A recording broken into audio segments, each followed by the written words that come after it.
मित्रों, अगर जीवन में खुश रहना है तो इन बातों को अवश्य सुन लीजिए। दोस्तों, आज हम आपके लिए एक बहुत ही ज्ञानवर्धक प्रसंग या फिर कहानी लेकर आए हैं। तो आइए एक टिटहरी और टिटहरे की कहानी के माध्यम से समझते हैं। समुद्र तट के एक भाग में एक टिटहरी का जोड़ा निवास करता था।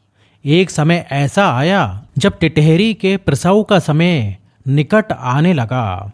तो टिटहरी ने अपने पति टिटहरे से कहा कि स्वामी, आप कहीं और सुरक्षित जगह की खोज करिए। टिटहरी ने कहा कि यहाँ सभी स्थान सुरक्षित हैं, तो इसलिए तू इधर चिंता मत कर। तो टिटहरी ने कहा कि हे स्वामी, जब समुद्र में ज्वार भाटा आता है तो उस ज्वार भाटा से उठने वाली लहरें मतवाले हाथियों को भी खींच ले जाती हैं, इसलिए हमें दूसरे कोई अलग सुरक्षित स्थान देखना या ढूंढना आवश्यक है। टिटहरे ने कहा, समुद्र की इतनी हैसियत नहीं है कि वो मेरी संतान को कोई हानि पहुंचा सके। समुद्र मुझसे डरता है, इसलिए तू बिना किसी चिंता और भय के अंडे इसी स्थान पर दे दे। टिटहरे की ये बातें समुद्र ने सुन लिया। समुद्र ने सोचा कि ये टिटहरा बड़ा अभिमानी है, इसलिए ये आकाश की तरफ अपनी टांगे करके सोता है। इसको लगता है कि ये आकाश को गिरने से रोक लेगा। इसका अभिमान तो नष्ट होना ही चाहिए। यह सोचकर समुद्र ने ज्वार आने पर टिटहरे के अंडे को लहरों के साथ बहा दिया। टिटहरी ने जब अंडे को समुद्र में बहता हुआ देखा तो वह रोने लगी और टिटहरे से कहने लगी, अरे मूर्ख, मैंने पहले ही यह कहा था कि समुद्र की लहरें मेरे अंडे को बहा ले जाएंगी, लेकिन तूने घमंडवश मेरी बातों पर ध्यान नहीं दिया। अपने प्रियजनों की बातों पर जो अमल नहीं करता उसकी दुर्गति होती है। इसके अलावा बुद्धिमानों में भी वो बुद्धिमान सफल होते हैं जो बिना आई आपत्ति का पहले से ही उपाय सोच लेते हैं एवं जिनकी बुद्धि तुरंत ही अपनी रक्षा का उपाय सोच लेती हैं। जो होगा देखा जाएगा, ऐसा कहने वाले लोग जल्द ही नष्ट हो जाते हैं। टिटहरी की ये बातें सुनकर टिटहरे ने कहा, मैं औरों की तरह मूर्ख और निष्कर्म नहीं हूँ। मेरी बुद्धि का बल देखती जा। मैं अपनी चोंच से जल भरकर समुद्र को सुखा दूंगा। समुद्र के साथ तेरा बैर तेरे लिए अच्छा नहीं होगा और इस विशाल समुद्र पर क्रोध करने से कोई फायदा नहीं। अपनी शक्तियों को देख कर ही हमें किसी से बैर करना चाहिए, नहीं तो जिस तरह आग में पतंगा जलकर खाक हो जाता है, उसी प्रकार समुद्र से बैर तेरे लिए अच्छा नहीं है। दोस्तों, वह टिटहरा फिर भी समुद्र को अपनी चोंच की दम पर सुखाने की बात करता रहा।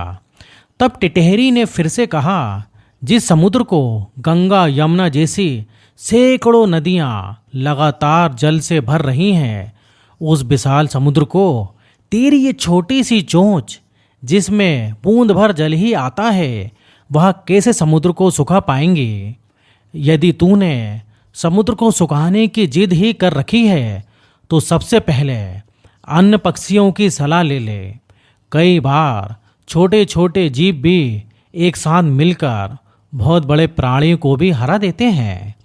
टिटहरा ने कहा, तेरी ये बात मुझे अच्छी लगी।